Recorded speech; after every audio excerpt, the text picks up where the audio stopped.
Hey everyone, welcome to the bar, and firstly, I haven't put out a video in a bit, and to be honest with you, I haven't been really feeling that well in the past week, but I'm on the mend, and it's time for a new video. And today, we're going to be talking about My Hero Academia Vigilantes Chapter 75. There will be spoilers for My Hero Academia's recent chapter as well, so if you haven't looked at spoilers, I'm going to be theorizing at the end of this video that can make some anime-onlys or people that only wait till Sunday kinda pissed. Either way, don't forget to subscribe and hit that notification bell. Make sure you have your drinks ready because this one was a little bit heavy. Also, shout out to Hexamendo for the thumbnail colorings week after week when I drop into his DMs like a bat out of hell. So before I go into my theories today, let's recap what happened. So, the chapter starts off with a flashback of Knuckleduster, but at this point, he isn't even the janitor of the Fist. He's just a drunk named Oao Ogoro going around beating up small-time thugs trying to find leads on whoever is selling the drug Trigger. When out of nowhere, a familiar boy appears, and he tells both men to cut it out, and he's sure that there is a way that this can be resolved peacefully.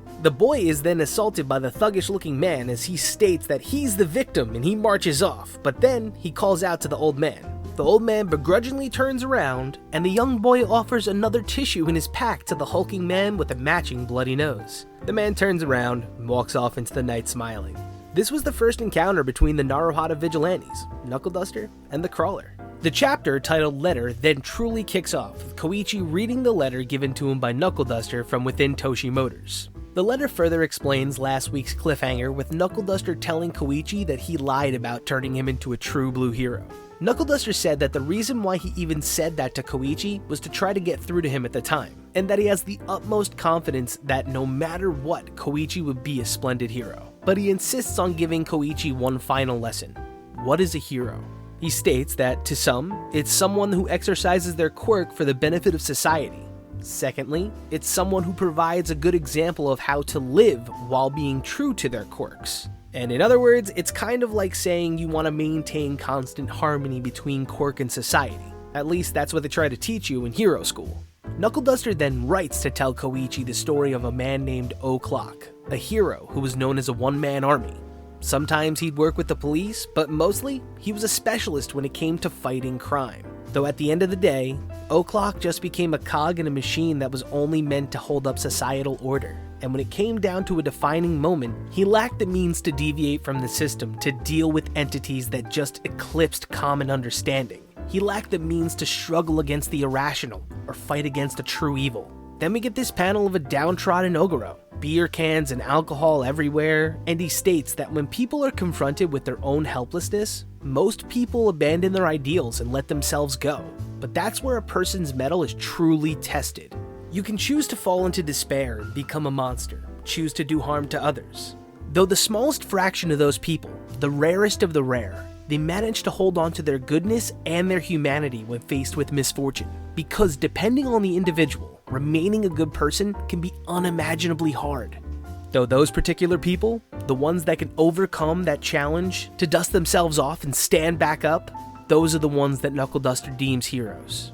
He states that Koichi always had that goodness inside of him, and he's someone who never misses a chance to help out. Then he finally restates his words. Knuckleduster never lied about making him a hero, because Knuckleduster never had to tell him what to do.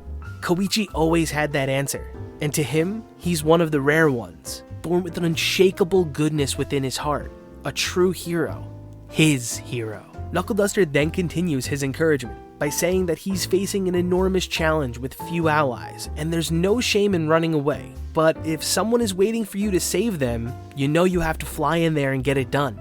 So right there, the answer becomes obvious. There's not even a decision to be made. He knows that Koichi has the iron will to do whatever it is to make the impossible possible. And the letter ends with 4 final words of encouragement that Knuckleduster knows Koichi is very much capable of. Fly, hero. Fly, Koichi. Oh, and PS, just learn how to properly land when you fall. The chapter then goes back to Koichi. He asks Soga does he know where Knuckleduster even went, when he mentions that Knuckleduster asked Soga to keep an eye on Popstep and Koichi, and that honestly, he hasn't seen him or anyone else in a very long time. And while they're talking, Soga interrupts the conversation and says, look, the real issue here is the girl, and how she's being possessed by something really nasty. The bees. Koichi gives a confused face, and then Soga tells him about Queen Hachisuka and what her quirk does. And from there, Soga gives Koichi a situation where the heroes stop Popstep. And yeah, if they do, the city is saved from being blown up, but the minute they arrest her, the bees are gonna kill Popstep and flee her body. Soga mentions that there is a way to extract the queen bee before that happens, but it involves them breaking tons of laws because the police won't even attempt that method. So Soga asks him one question: will you do it or not? Koichi is clueless in his response, and he says, I don't know. But what he really meant to say was, yes, he'll do it, but he doesn't even know where to start. Though he remembers Knuckleduster's words despite being clueless. There's only one way forward, Koichi, so it doesn't even qualify as a decision. The crawler is back. And that's how it ends. The Vigilantes in 2 weeks start Operation Find Popstep. We're gonna get a few chapters of prep, and I think we're gonna be meeting some old heroes. Maybe Captain Celebrity comes back, maybe Ingenium. Aizawa may end up in the fold as well, but if anything, I think Naomasa Tsukauchi could catch wind of the plan from Makoto and end up being the eyes from the inside like he was for All Might. I gotta say though, this chapter made me tear up several times, and to be quite honest, that letter might be the best monologue ever given in My Hero Academia, period. I'm gonna go out and say this, it was on par with All Might telling Deku that he could be a hero. We just learned that Koichi saved Popstep and Knuckleduster. He gave them hope again. He is a hero in every sense of the word. Also, as for the elephant in the chapter, all for one, I knew that this was coming, I just didn't know when, or how it was going to be done. But holy crap, we saw Overclock get stolen! What was he exactly doing though? Did O'Clock stumble across one of the first Nomu factories? Look at this right here, he's clearly holding a brainstem. This is right after the fight with All Might. We see the tubes, he's already severely fucked up, so he's begun his quest to make Nomu, which means that the Shirakumo stuff could actually mean that Shirakumo might be alive to a degree. I mean, people thought that All for One was dead though, even All Might, but here he is, All for One, destroying a facility to move on to the next one, only to be caught by the first person to catch him since that fight, O'Clock. And at this point, we know that he was working alone. That makes O'Clock a top-ranked hero who rivaled All Might. In Vigilantes, Knuckleduster is apparently 45, and aged up, that would make him the same age as All Might. So, this is a hero that someone like Endeavor grew up watching, and then he surpassed. Anywho, my main takeaway from the chapter is this theory. In the most recent chapter of My Hero Academia, we see Shigaraki emerging from his pod that Ujiko has him in, and he's like experimenting on him and giving him a ton of quirks. Well, we've seen this manga coincide with My Hero Academia frequently, especially with Shirakumo and Aizawa's past.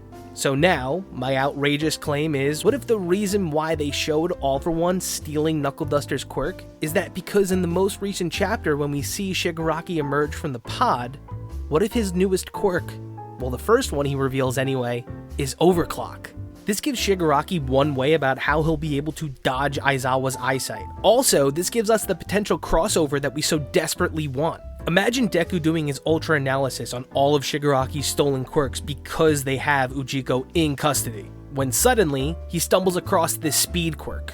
We honestly at this point can never underestimate Deku when it comes to fanboying, so the odds of him knowing just who O'Clock is in general is likely. Beyond that, Knuckleduster's name is public knowledge, and after this arc, I'm hoping Shigaraki will immortalize himself as Deku's arch nemesis. From this impending disaster, we'll see Deku take the lead on trying to figure out all the quirks that Shigaraki has. This could possibly land Deku in hot water, as he could possibly impede on an investigation that's being covered by licensed heroes, not provisional ones. We could see Deku lose his provisional license and continue his investigation despite this into O'Clock. From this, Deku could run into the known associates of Iwao Oguro, and through them be introduced to Koichi Himawari, the Naruhata vigilante known as the Crawler. Hell, he might even get pointed in the direction of the Crawler from Aizawa if it plays out too. Either way, this coincidence is too likely and too close together for them not to coincide. And maybe the person that teaches Deku how to float is somebody whose quirk is pretty damn close to floating, if not straight up flying. All I know is, after this, I think Koichi might get a new hero name, or at least get a chance to become a hero. The final arc of Vigilantes will probably wrap up this spring/summer. We haven't heard anything official beyond the story pointing us in this direction though. Other than that, I hope everyone's staying safe, and hopefully this is the only bar you're going to. Unless you live in one like I do. They gotta let me out of here sometime, right? Alright, peace.